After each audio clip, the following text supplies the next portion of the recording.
दोस्तों, आज की कहानी है। हमारी बहू को सजने संवरने का शौक नहीं है। दोस्तों, कहानी शुरू करने से पहले अगर आपने हमारे चैनल को अभी तक सब्सक्राइब नहीं किया हो तो कर लीजिए ताकि आपके पास पहुंच सके हर नया वीडियो। डाइनिंग टेबल पर नाश्ता लगाती मंजुला को गुड मॉर्निंग मम्मा बोलती बहू नव्या गले से लिपट गई। मम्मा, आपने नाश्ता भी लगा दिए। वाह, मूंग दाल की हींग वाली कचौड़ियाँ, हरे धनिया की चटनी और गाजर का हलवा अम्मा जी के लिए बेसन का सिला तवे पर डाल कर आई थी। नव्या को प्यार से हल्की सी शपथ देते हुए कहा, तेरी बातों में अम्मा जी का सिला जल जाएगा। और फिर चल जा। अनिकेत को भी नाश्ता करने के लिए बुला। नव्या मुस्कुराती हुई अनिकेत को बुलाने चली गई। 3 महीने इनकी शादी को हो गए। कोरोना के समय से ही दोनों का वर्क फ्रॉम होम चल रहा है। देर रात तक काम चलता है। विदेशी कंपनी थी, दोनों को उठने में देर हो जाती। अम्मा जी अपने कमरे में ही खाती थी। सास ससुर और बेटा बहू का एक साथ एक टेबल पर बैठकर खाना उन्हें बिल्कुल नहीं भाता था। बड़बड़ाते रहती थी।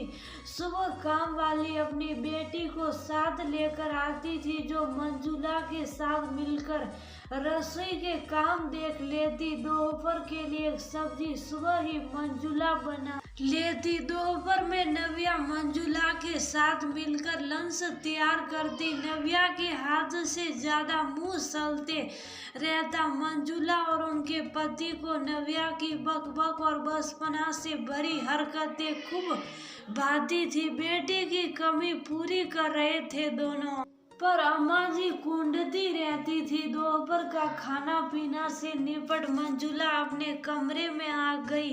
रात के खाने का कोई टेंशन नहीं था। नव्या ने रात का खाना मंजुला और उनके पति के पसंद से बाहर से ऑर्डर करने का फरमान जारी कर दिया था। बस अम्मा जी के लिए कुछ बनाना पड़ेगा। मंजुला अपने अतीत में चली गई।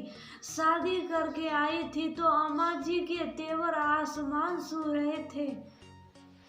दोनों छोटी नंदे आग में घी डालने का काम करती। 8 बजे माँ के दुलार भरे सफर से उठने वाली बेटी अब बहू बन चुकी थी। 5 बजे सुबह उठकर स्नान कर पूजा रूम साफ करके रसोई में चली जाती थी। किसी दिन तबीयत नरम रहने पर उठने में देर हो जाता तो सास मंजुला के साथ पूछतों का उद्धार कर देती।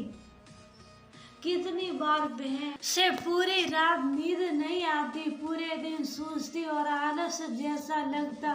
साथ में अम्मा जी के व्यंग्य बाण पति अविनीश को मंजुला की तकलीफ समझ में आती थी। एकलौता बेटा होने के कारण कुछ बोल नहीं पाते, दबी जुबान से कुछ बोलना चाहते तो माँ हंगामा खड़ा कर देती और जोरू के गुलाम के नाम से संबोधित करती। जवानी में नींद भी तो बहुत आती है, पर वह उस नींद पर हावी रहता। आंखों के नीचे काले घेरे अक्सर पड़ जाते। कभी ढंग से तैयार होने का वक्त ही नहीं मिलता। पसंद से खरीदे गए कपड़े अटेसी की शोभा बढ़ा रहे थे। शादी के बाद कभी हाथों में मेहंदी लगाने का अवसर नहीं दिया। अम्मा जी ने 30 त्योहार पर आस पड़ोस में रहने वाली औरतें अम्मा जी से पूछती, बहू ने ना मेहंदी लगाई है ना तैयार हुई है। इस पर अम्मा जी कहती, इसे सब का कोई शौक नहीं है। कितनी मेहनतें करती हूँ पर तैयार नहीं होती। मैं खून के आंसू पी के रह जाती। मंजुला को कभी दिल से अम्मा जी से लगाव महसूस नहीं हुआ। लगता जैसे कोई संत मास्टरनी डंडा लेकर सर पर 24 घंटे सवार रहती। इन सब का निचोड़ यही था, बेटा बहू हाथ से ना निकल जाए। अम्मा जी के सामने कभी पति पत्नी आपस में बात भी नहीं करते थे, ऐसा खौफ था। मंजुला के मायके जाने के नाम पर जबरदस्त महाभारत होता। फिर 2-3 बार टालने के बाद ज्यादा से ज्यादा एक सप्ताह की छुट्टी मिलती। मंजुला एक बेटे की मां बन गई।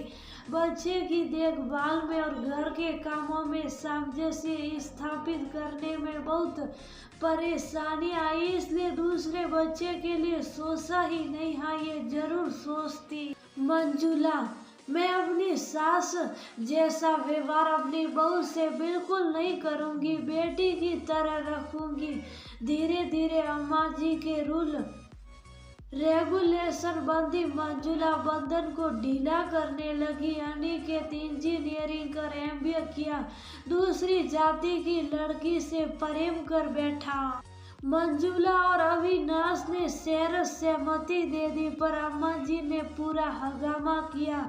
बनारस चले जाने की धमकी दी, फिर अन्न जल त्याग कर जान देने की धमकी पर सारे अस्त्र फैल होते देख बेटी के पास जाने की जिद करने लगी।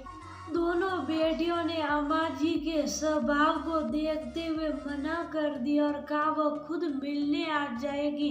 कभी कभी मंजुला को बहुत मन करता अम्मा जी को उनके लिए किए हुए गलत व्यवहार के लिए कुछ सुना दूं, पर ये उम्र ऐसी होती है कि आप चाह कर भी कुछ बोल नहीं पाते। उम्र की नजाकत देखते हुए तरस और मोह की भावना उत्पन्न होती है, कुछ कहते नहीं बनता।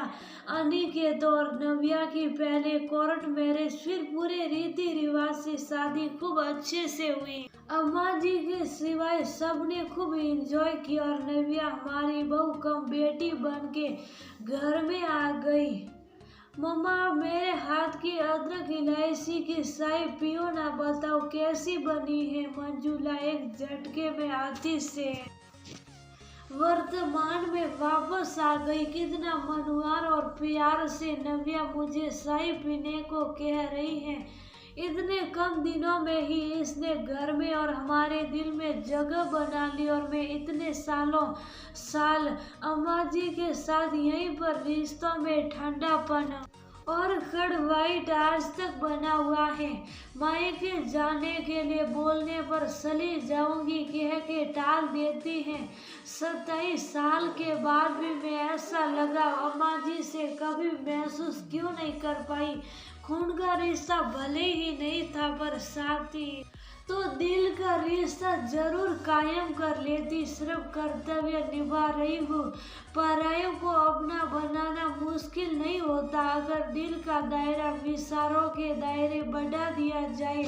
प्यार अपनापन सने और बेटी सा लगा बहू को मिले तो बहू भी प्यारी बेटी यहाँ बन जाएगी। बहू में भी तो बेटी का दिल होता है। सास अगर माँ बन जाए तो कुछ अपवाद छोड़कर ये दिल का रिश्ता खून के रिश्ते से कमजोर नहीं होगा। परिवार भी हंसता मुस्कुराता रहेगा।